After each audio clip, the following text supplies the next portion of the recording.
demonstration i dag, og jeg synes faktisk, det er en god idé at besætte et område, som ikke blev brugt i mange år. Der er så mange bygninger i København, som står øde hen. Der er så meget boligmangel, og hvis man kigger på planen for, hvad de har tænkt sig at gøre, så er det så spændende. Og jeg vil synes, det var en rigtig god idé af ham som ejer stedet. Jeg kan ikke huske, hvad han hedder mere end Morten. At tage imod det og være en del af det, i stedet for at barrikadere det og bare lade det stå hen i endnu 10, 20, 30 år. Jeg synes, at han skulle tage imod det. Så hvorfor går I rundt og deler sådan nogle her ud? Der kunne være, at der var nogen, der ikke var klar over konsekvenserne, hvis det var, de gik med ind derude. Og hvad er konsekvensen? Ja, det er, at man gør sig skyldig overtrædelse af oploven. Hvad sker der så? Ja, så får man en bøde. Så hvad gør I, hvis alle de unge mennesker begynder at gå ind derude? Det må vi se derude. Det er selvfølgelig lidt fjollet, at vi skal overtræde loven for at lege derude, ikke? Eller hvad man skal sige, for at have det fedt derude. Men det er også lidt fjollet, at den der grund bare har ligget øde hen i så lang tid, ikke? Og det vi vil er jo at komme ud og give den noget godt. Vi rydder op, vi fjerner pigtræet og gør det til et fedt sted at være for ikke bare os selv, men for alle borgere, der har lyst til at tage derud, ikke? Så altså, jeg synes det er godt lige meget hvad. Altså, det er en god gerning. Så det er ejeren, der har bedt jer om at holde styr på det derude, eller hvad? Hvordan foregår sådan noget? De der ting, der ligger bag det må nok ind og snakke med vores ledere om. Okay. Jo, altså, alle jer, der står derude, hvis I tror, at den her dag på noget tidspunkt slutter med at være fed, så tager I fejl. Så sms jeres venner og sig, at der er fest hele natten. Og det er der uanset hvad der sker.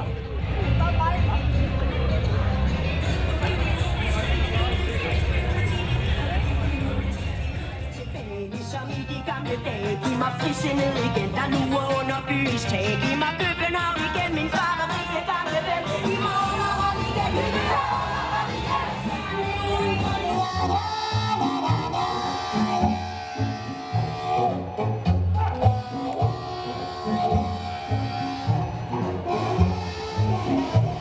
Vi vil gerne lave et super kreativt sted derude.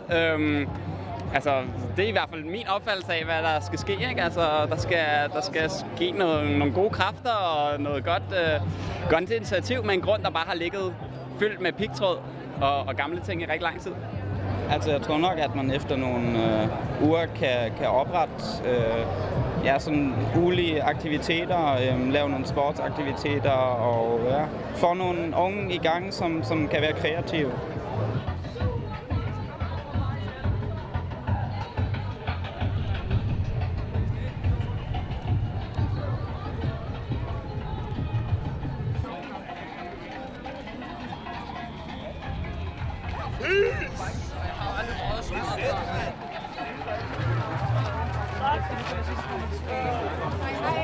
For unge på Blågårds Plads er der alligevel stadig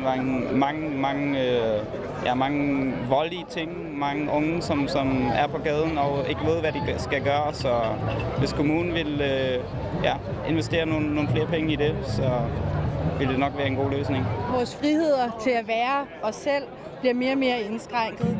I den måde, retorikken er på, hvis man bare kører rundt i trafikken, folk bliver mere og mere introverte og har ikke lyst til at være en del af noget. Så ved at lave steder, hvor man kan være en del af noget, ved bare at være der, så tror jeg måske, det kunne blive til noget.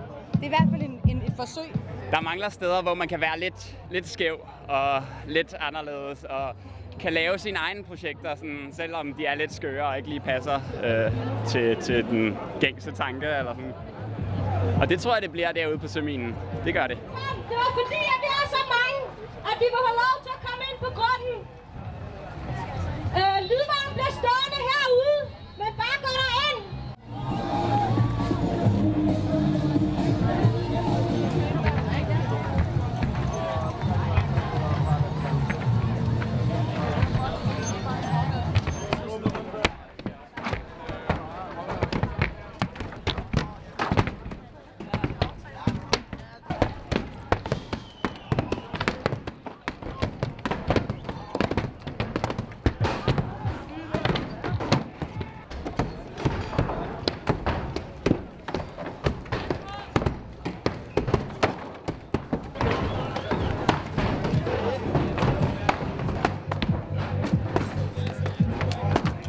sidde i solen og ryge en pind med mig. Lad fascist.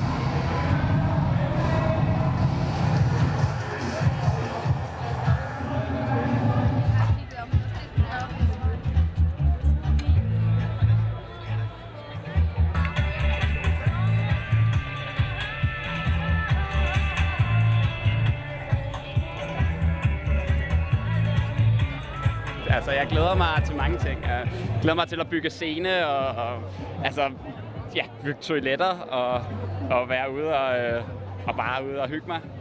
Og sådan, hvad der sker, ikke?